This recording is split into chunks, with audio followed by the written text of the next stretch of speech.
जम्मू काश्मीरच्या पहलगाममध्ये गोळीबार करतानाचा व्हिडिओ आता समोर आलेला आहे। पहलगाममध्ये अतिरेकी हल्ल्यात 26 जणांचा मृत्यू झाला होता आणि पहलगाममध्ये गोळीबार करतानाचा हा व्हिडिओ आता समोर आलेला आहे। आपण या व्हिडिओमध्ये पाहतोय दहशतवादी अक्षरशः गोळीबार करतात, अंधाधुंद फायरिंग ते लोक करतात आणि आसपासचे पर्यटक हे घाबरलेले आहेत।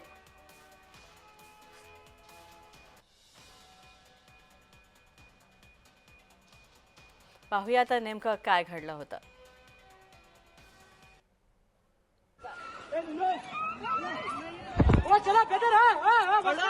गुंडे गुंडे वेरी गुंडे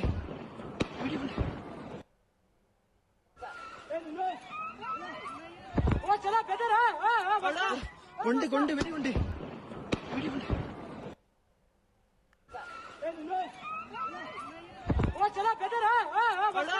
गुंडे गुंडे वेरी गुंडे